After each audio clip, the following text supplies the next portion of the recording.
Nasoma katika Yesu Kristo. Mwanzo 2:15 hadi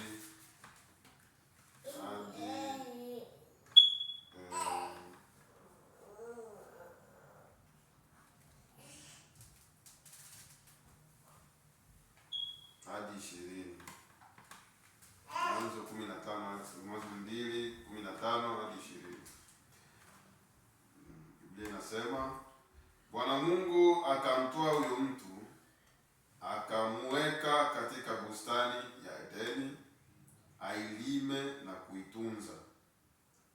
Bwana Mungu akamwagiza huyo mtu akisema, matunda ya kila mti wa bustani waweza kula, walakini matunda ya mti wa ujuzi wa mema na mabaya usile, kwa maana siku utakapokula matunda ya mti huo utakufa hakika. Bwana Mungu akasema, si vema huyo mtu awe peke yake, nitamfanyia msaidizi wa kufanana naye.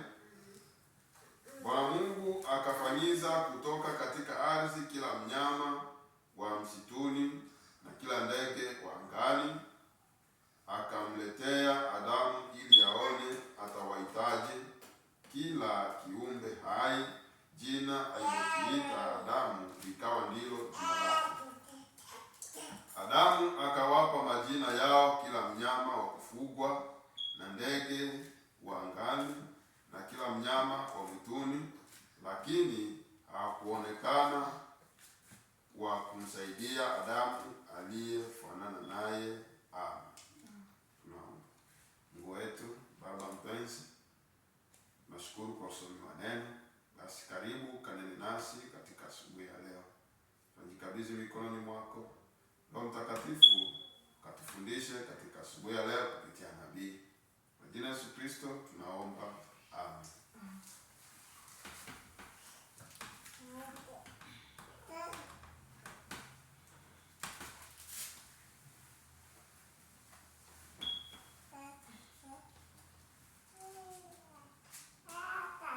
Bwana tusaidie sana. Tunaendelea na somo yetu ya kitabu cha Mwanzo ambacho tulisema tutajifunza kitabu hicho. Unaanza fujo.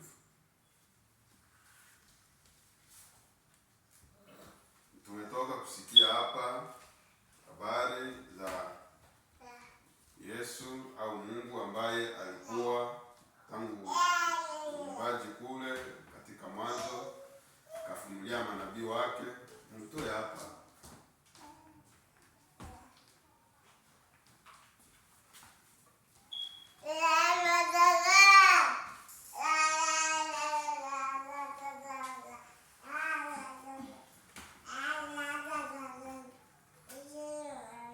Sasa alipoumba mwanadamu akamuweka kwenye shamba la Edeni. Nabii anasema kwamba Edeni ni kama mkoa au nchi. Sasa kuelekea mashariki ya Edeni ndio aliweka sasa bustani. Kitoe hapo. Edeni ilikuwa ni kama mkoa au nchi. Sasa mashariki ya hiyo Edeni ndio akaweka bustani. Mungu akatengeneza jardin, shamba ambamo aliweka Emo, Adamu na Hawa. Bwana tusaidie sana. Na sema ilikuwa ni nchi kama vile Nodi ilivyokuwa nchi, pia Edeni nayo ilikuwa ni nchi au mkoa. Sasa mashariki ya Edeni ndio aliweka nini? Shamba. Ndio maana iliitwa shamba la Edeni. Yaani ile shamba ilikuwa katikati ya nini? Ya Edeni au mashariki ya Edeni. Na ndio anasema hiyo shamba la Edeni ilikuwa ni wapi? Ilikuwa ni Misri. Ndio anasema ilikuwa ni Misri, ndio kulikuwa shamba ya Edeni, ndio kulikuwa Adamu na Hawa. Misri ilikuwa Misri. Hapa Afrika, hapa tuko Marekani, kule kwetu Afrika ndio kulikuwa shamba ya Edeni.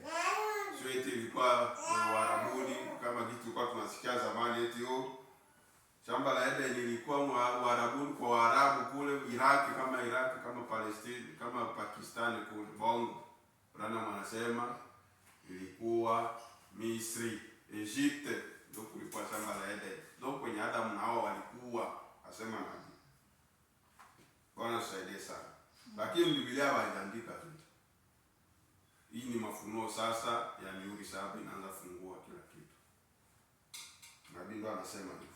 Kwa hiyo katika Mungu alipowatengeneza, tuliona ile wiki kwamba mtu wa kwanza alikuwa ni roho. Adamu alikuwa ni roho kabla ya kuwa katika mwili wa mnyama, na ile roho nabii akatuambia kwamba inakuaga ni mwili wa teofania, mwili wa kiungu ambao watakatifu wanakuaga nao wakiingia kiwango cha 6.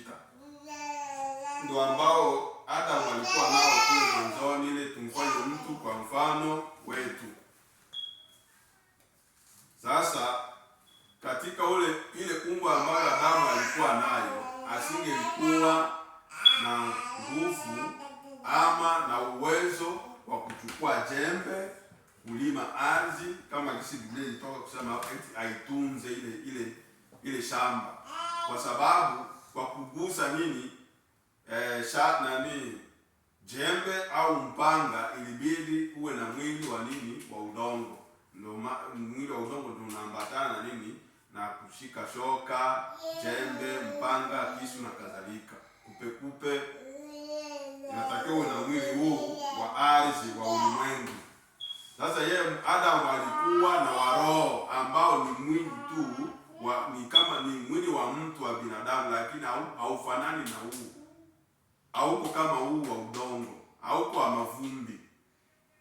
tulisoma hapa ndio ule ambao Musa aliuona wakati alipokuwa kwenye mlima kule kwenye jabali au kwenye jiwe, akaona mgongo wa Mungu. Na anasema ule mgongo ambao aliuona pale ndio ule mwili ambao Adamu aliumbwa nao, ili kwamba tumfanye mtu kwa mfano wetu, na ndio logos ambayo Mungu alikuwa nao tangu mwanzoni katika umbo la kwanza kuwa nalo Mungu.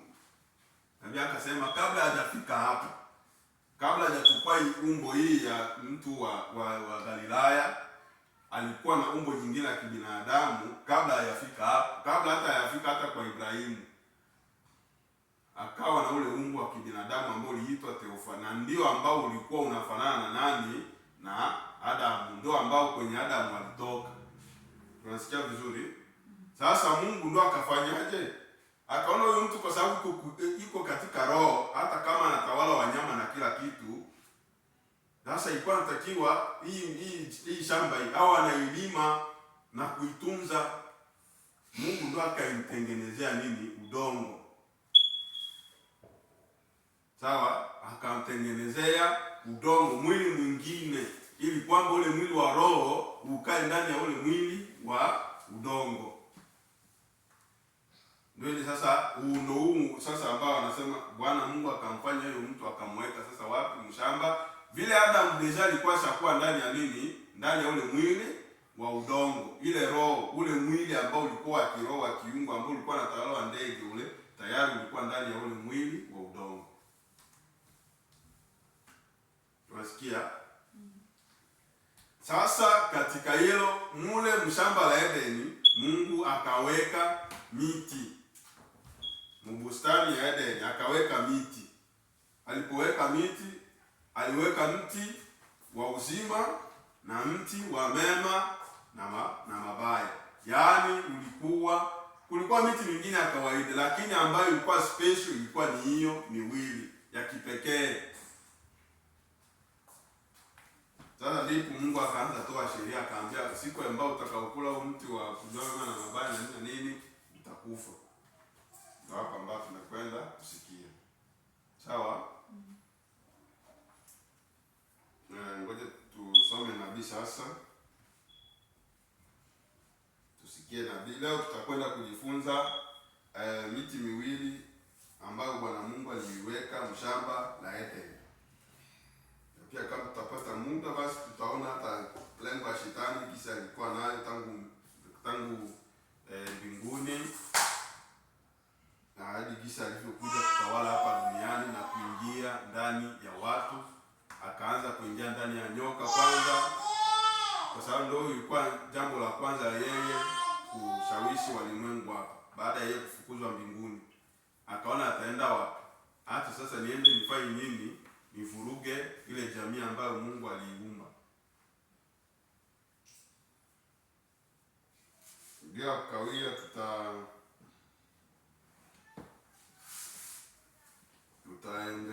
tutaingia kwenye ujumbe wa maelezo ya nyakati 7 za kanisa.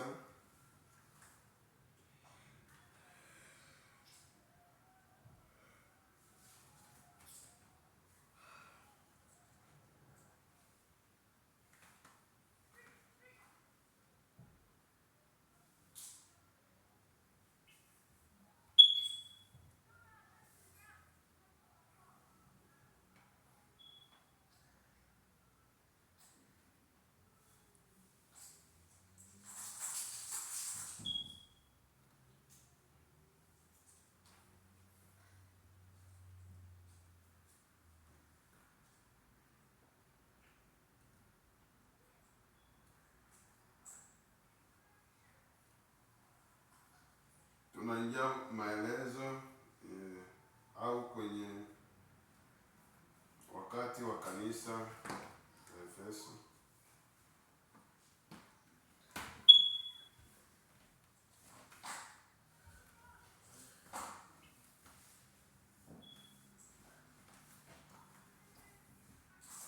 Wakati wa kanisa la Efeso,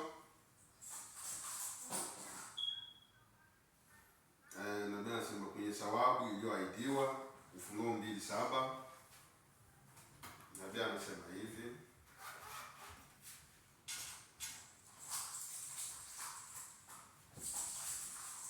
Biblia mwenyewe. Unatafuta nini?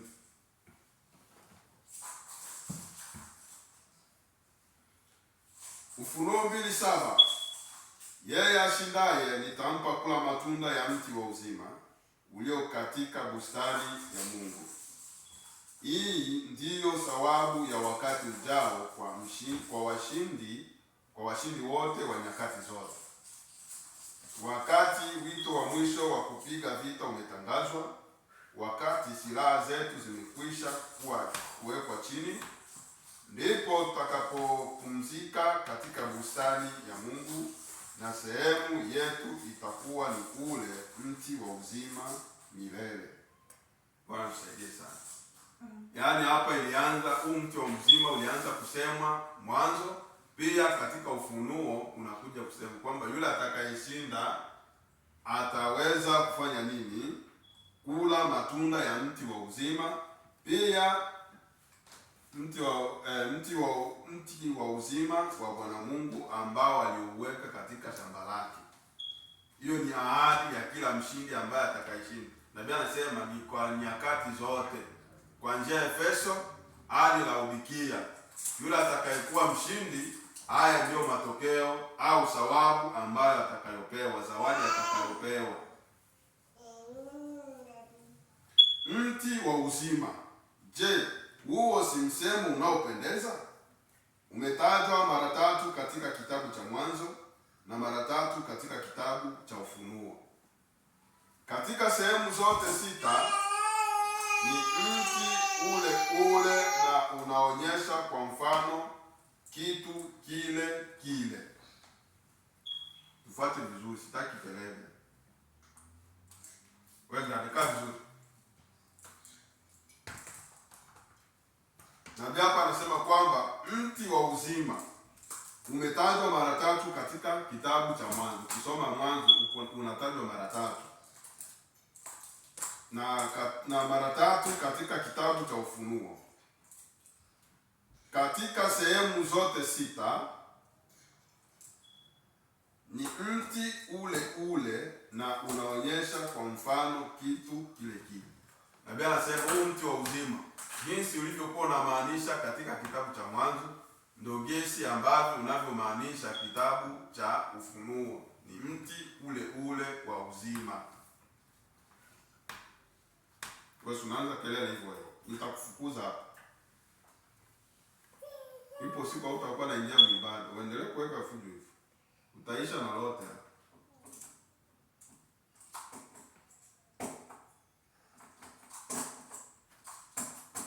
Lakini mti wa uzima ni nini?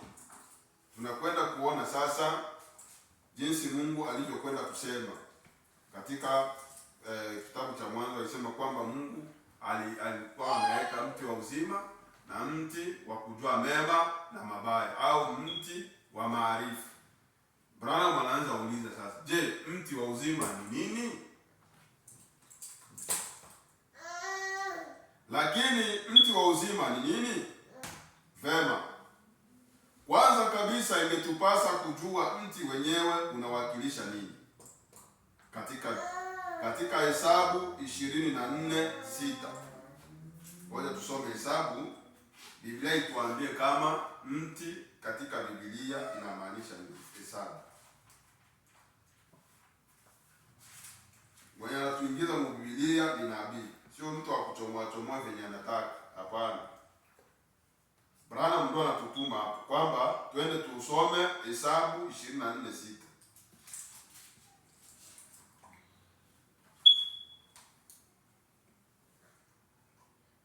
Na Biblia inasema hivi. Hesabu 24:6. Mfano wa bonde zimetandwa, mfano wa bustani kando ya mto, mfano wa mishubiri aliyoipanda Bwana, mfano wa mierezi kando ya maji. Unasikia na Biblia inavyosema? Mierezi, mishubiri, bila nabii utajua kama ni nini.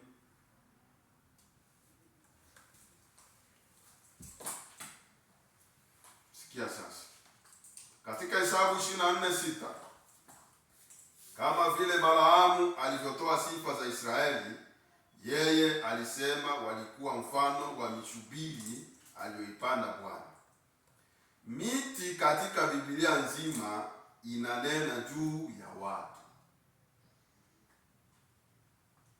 Nasikia? Miti katika Biblia, ukisikia Biblia wanasema miti ni mifano, na ndio maana nilisema siku ile kwamba Musa aliona mifano. Aliona miti hii ya kawaida, lakini sasa Branham anatuambia ikikuwa hii miti ya kawaida, kwa sababu Nabii anasema Ufunuo, kitabu cha Ufunuo ni mifano.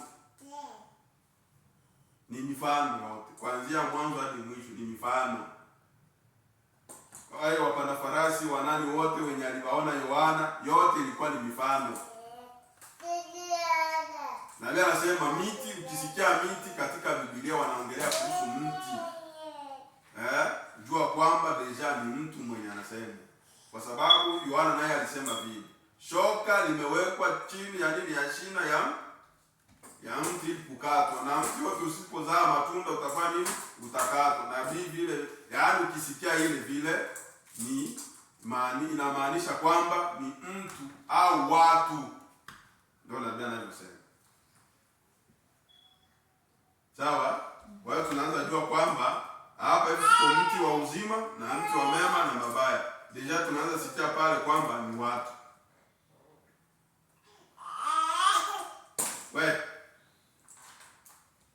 Miti katika Biblia inanena juu ya watu. Kama vile katika Zaburi 1. Tunataka Nabii anatoa andiko nyingine. Anatutuma kwenye Zaburi sura ya 1. Heri mtu yule, ere lome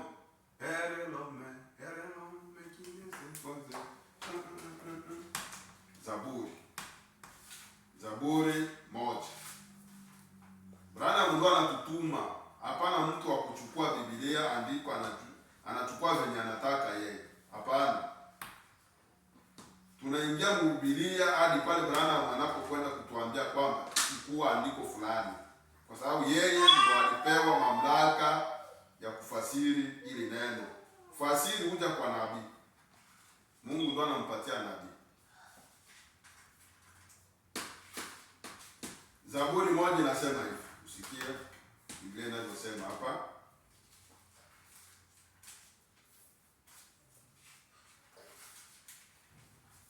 Zaburi 1:1 inasema hivi. Heri mtu yule asiyekwenda katika shauri la wasio haki, wala hakusimama katika njia ya wakosaji, wala hakuketi barazani pa wenye mizaa, bali sheria ya Bwana ndiyo impendezayo, na sheria yake uitafakari mchana na usiku. Sikia, naye nani? Yule mtu ambaye aliambiliwa ni heri mtu yule. Naye atakuwa kama mti uliopandwa kando kando ya vijito vya maji, uzaao matunda yake kwa majira yake, wala jani lake alinyauki, na kila alitendalo litafanikiwa. Nasikia amefananishwa na mti ambao uliopandwa kando kando ya vijito vya maji. Wewe takuchapa.